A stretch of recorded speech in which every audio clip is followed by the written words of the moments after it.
keep it 100 because it's time for Hub's Huddle Podcast. Listen to the man that talks sports from football to basketball 24/7, 365. He is known as the average Joe that knows more than average about sports. What's up, man? Ladies and gentlemen, please welcome your host, Hub. What's up, everybody, on this glorious Friday, January 11th, 2019.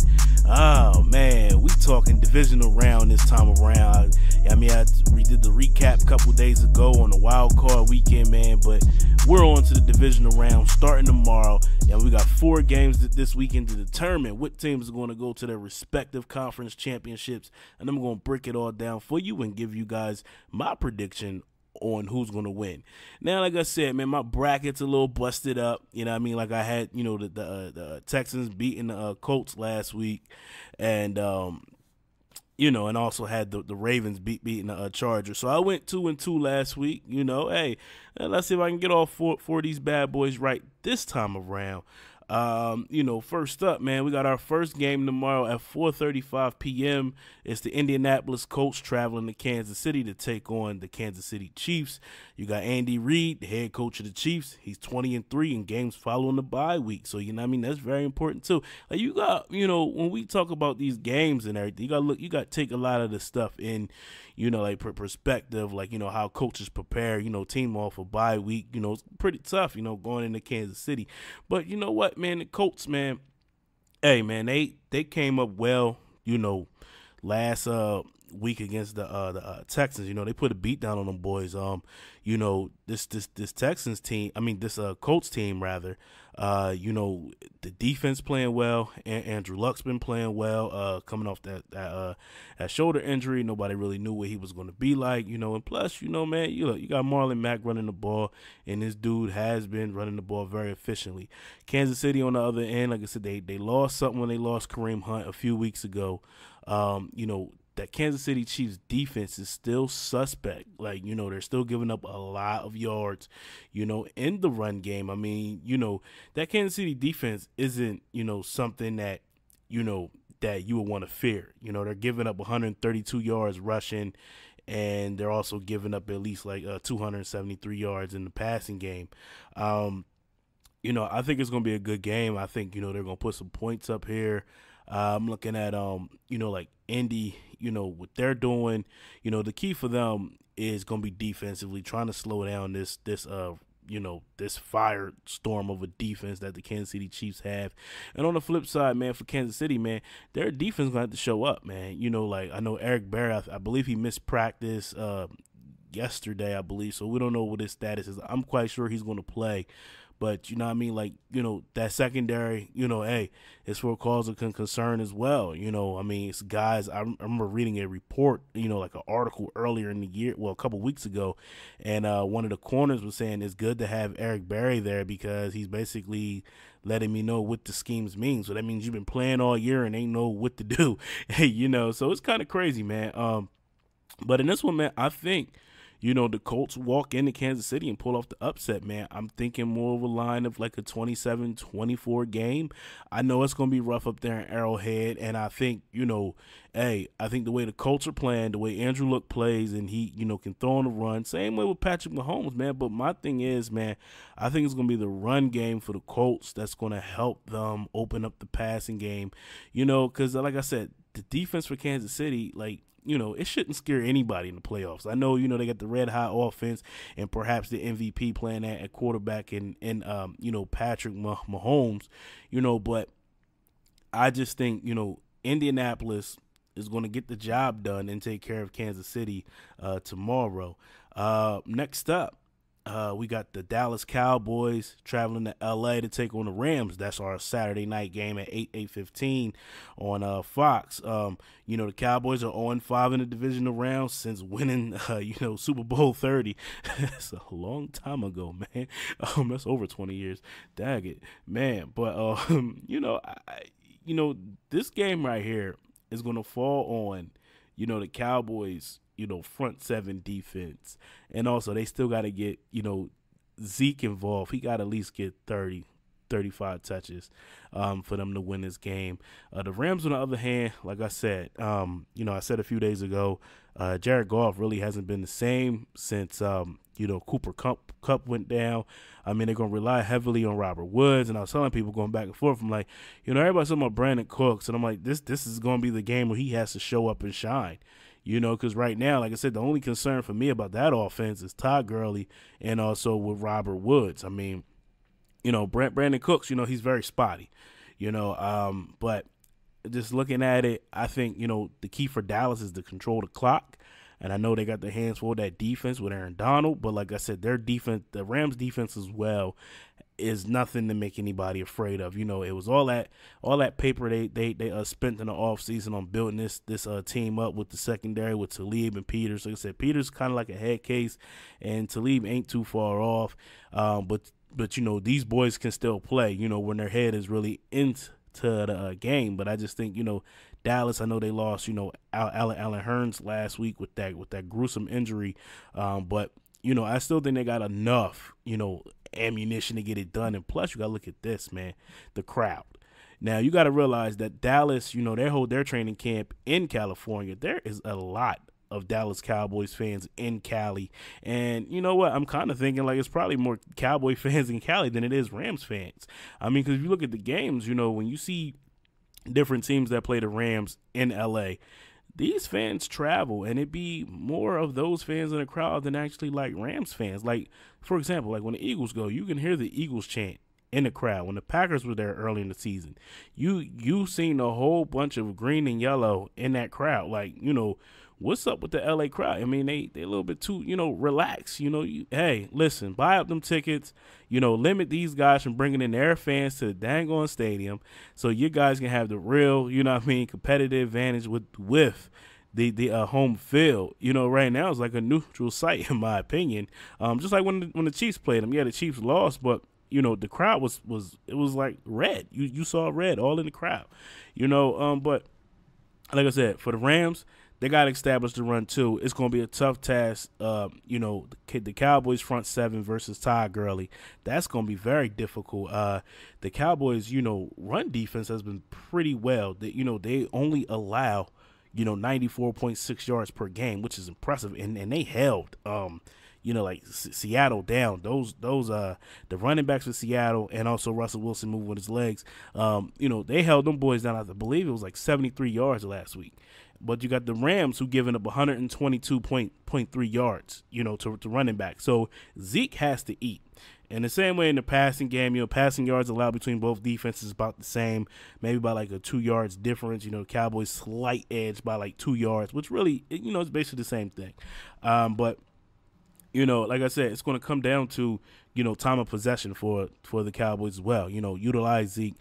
Dak has to play smart, and he has to, basically, like, he has to play his game. Let his game come to you. And for heaven's sake, brother, if you see the opening when you drop back to pass and you see that lane open up for you to run, you got to take that. This week right here is separating, the championship contenders from everybody else.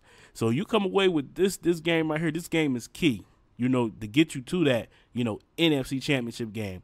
If you see, the lanes open up for you and you got the clear path to run, Dak, you got to run. You can't just sit back and just look for the pass. You know what I mean? Like, you got to play to your strengths. You got to take whatever the defense is going to give you. So if your receivers is covered, if Cooper's doubled, got Beasley covered in the slot, he's still not 100%. Playing on that hurt ankle, Dak, if you got the lane open, brother, you got to take it. You got to get Zeke involved in the pass game as well.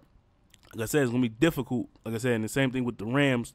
The Rams, very, like I said, they were very explosive beginning of the year, but towards the end of the year, they really haven't been that real explosive, like I said, because the loss of Cooper Kupp, when he went down, that was very huge for this Rams offense. Plus, they got a lot of pressure on them right now. Last year they got in the playoffs. They was expected to beat Atlanta. Atlanta came in and beat those guys. So they're going to be playing for something tomorrow. I mean, everybody's playing for something, but this right here, between the two teams, I know the Cowboys, they got to win because it's been so long since they've been in the playoffs. It's been so long since they won a playoff game. They finally won a playoff game yesterday. They haven't won a divisional round game in 30 years. Well, plus like 20-plus years. So it's a lot. Right now the Rams, coming up that loss last year in the playoffs when Quesher was eating them. They rather be moving on and going, on to like the next round, making it to the NFC Championship game finally. But I just think, like my heart and my gut is telling me to pick the Cowboys. I like the Cowboys. And another one, this gonna be like a, man, it's gonna be like another game like in the 20s, man, more like a 21-24 type game, 21-25, somewhere around that. It's gonna be one of those kind of games, but I think the Cowboys got the edge here. Like I said, controlling the clock, feeding Zeke the ball.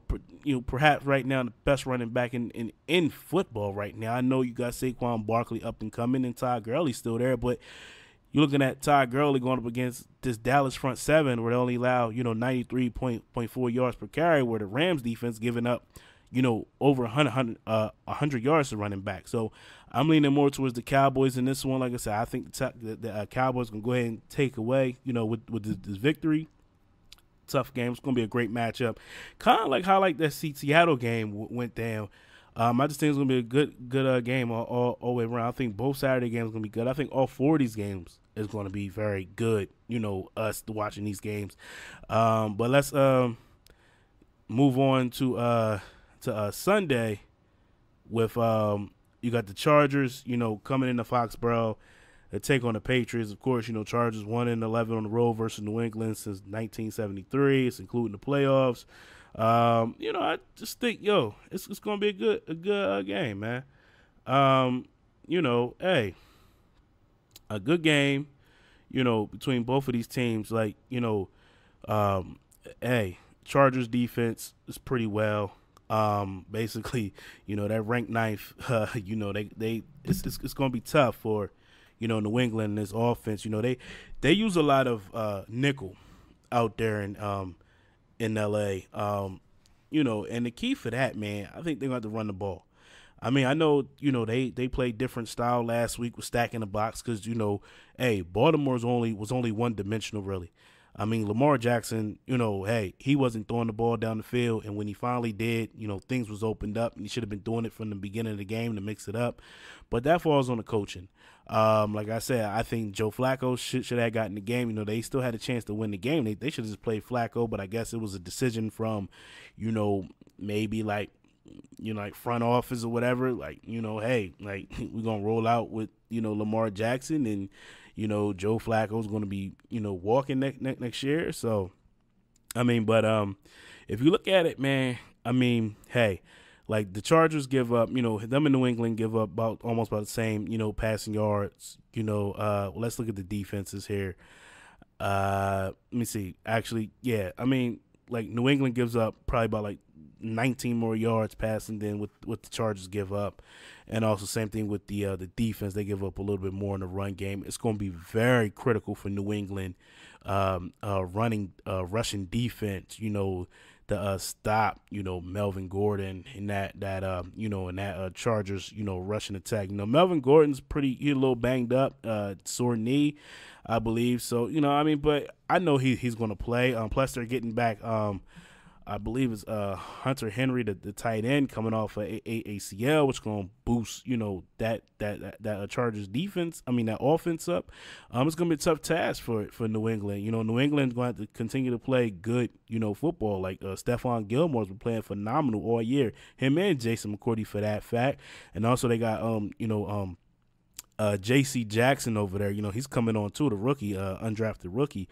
I think this is going to be a good game. As far as the offense go, Tom Brady's going to have to share the sugar, kind of like what he did in week 17. Just spread the ball around, and you have to get these running backs in play in the run game because I don't think these linebackers have it in them to cover these guys. I think it's going to be a complete mismatch. I look for James White to have a big day. And they also got to unleash Sony Michel in the run game. I've been saying it all year. Maybe they're waiting until the playoffs to release him because, every time when Sony's comes in the game, it's more likely it's going to be a run. It's like a 94% chance it's going to be a run.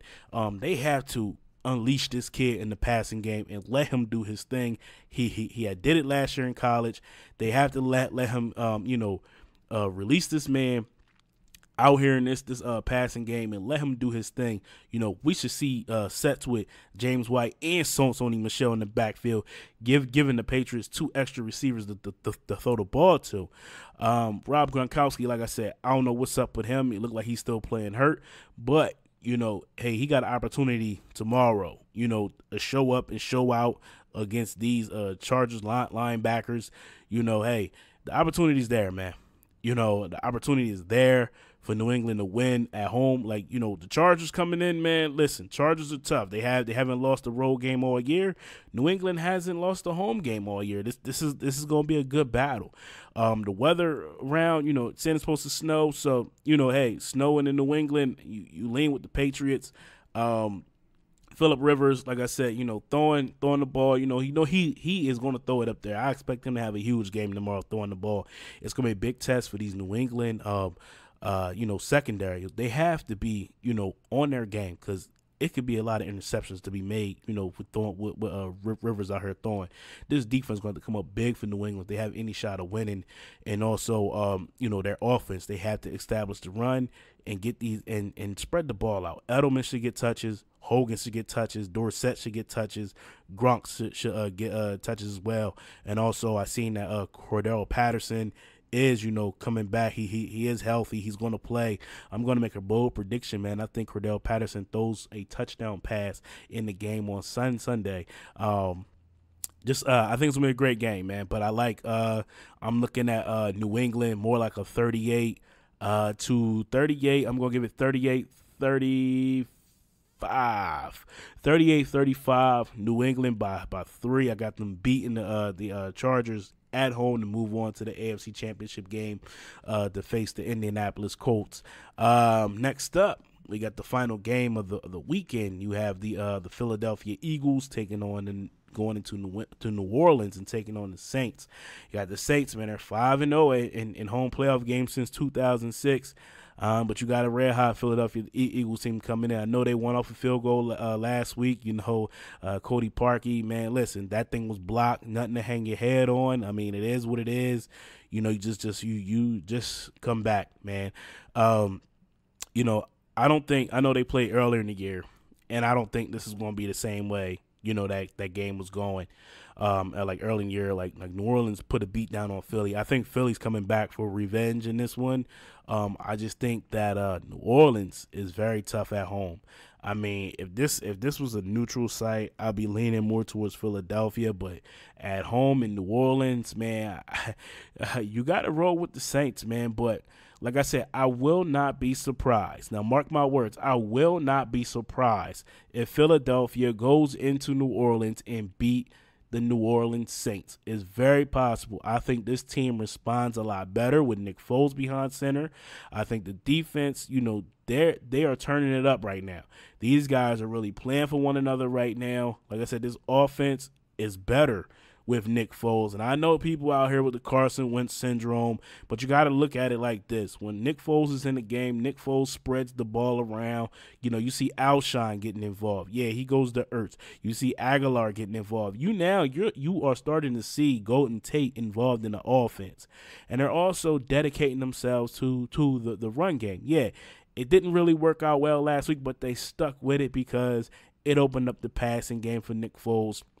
And they're going to continue to do the same this week right here. I like Philadelphia, you know, on pay. Like I said, this was a neutral site.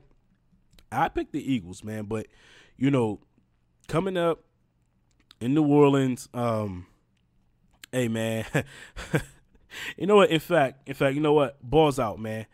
I'm going to go Philadelphia beating the New Orleans Saints in this one. I know I picked, you know, New Orleans and New England in the Super Bowl. I'm going to change that.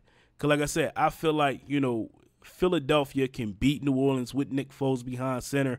So I'm going to rock out with Philadelphia in this one. I'm looking at, certain things I want to point out, man. Hey, New Orleans don't give up a lot of yards rushing. They only give up 80.2, but Philly only give up, under 100 at 96.9. So, I know that rushing game is going to be, minimal passing yards allowed. These two teams are about neck and neck right now. 269 for the Eagles and 268. That's basically the same thing. That's a wash. So it's going to be up to, like I said, the defense is going to have to win. Philly allows, 2.5 sacks per game, where New Orleans only allowed 1.3. I'm looking for, Jason Peters. He had the best game of his, of his season last week. Lane Johnson, no fun, Lane, talking about New England. He had a pretty good game last week too.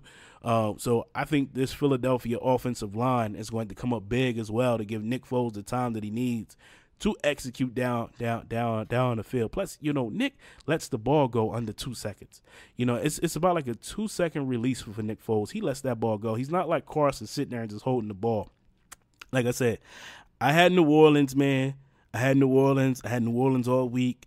But right now, like I said, since I started talking about this right now, I'm changing my pick to Philadelphia. So I got Philadelphia beating the New Orleans Saints. I'm going against the grain of salt here because I know all these analysts going to pick New Orleans. I'm rocking with Philly.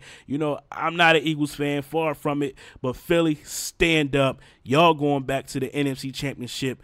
I got it right now. Philadelphia is going to win 27-23 over the New Orleans Saints. In New Orleans, they coming in, getting the W, ski mask on, whatever they do. Hey, it's going to happen. I'm feeling confident about that. So my picks for divisional round is going to be Indianapolis beating the Kansas City Chiefs. I have the Dallas Cowboys over the LA Rams. I got New England beating the LA Chargers. And I got Philadelphia beating the New Orleans Saints on Sunday afternoon. Well, Sunday night be the end of the game. So that's going to set up our AFC Championship game as the Colts versus New England, and also as, the Cowboys versus the Philadelphia Eagles. How sick is that going to be for the NFC Championship? I live in the tri-state area. This whole area is going to explode if it's Philadelphia versus Dallas for a chance to go to the Super Bowl. And this is your boy Hub. These are my picks. This is my divisional round picks. Thank you all for listening. Hey, my new listeners, welcome to the podcast. Hey, we're gonna be rocking a few times a week, talking sports. Continue to share this, everybody who's been listening, faithful listeners since day one. Continue to keep rocking with me, man. Instagram, follow me on there. I'm at Hubs Huddle on the gram. On Twitter, I'm at Just Hub. You can type in Hubs Huddle as well. It'll pop up. Facebook, it's Hubs Huddle. You can follow me on that as well. Keep it tuned, keep it locked. I am on iTunes, Google Podcasts, Spotify, iHeartRadio, TuneIn Radio, Stitcher Podcast. I'm on a whole lot of stream services, man. Just if you go to Google, you can Google Hubs Huddle Podcast, and it'll show every place I'm at. I might be even on that app you probably got on your phone that you can play podcast. So I'm also on Podbean. Continue to keep listening, man. Keep rocking out. I got new fans that be joining the show every single week. I really appreciate you guys. Continue to keep rocking with me. I'm going to continue to provide the best sports talk to my knowledge that I can give to you guys, and together as one, we as a unit, baby, we gonna change this whole sports talk game up, and make it real for us fans of the game, and not just these analysts that sit up here on TV and just spill it to you, because they're getting paid to do so, and they giving you false information. I'm gonna keep it 100 real from a fan's perspective, and that's what we need. So until next time, it's your boy Hub, and I'm out. Hubs Huddle. Peace.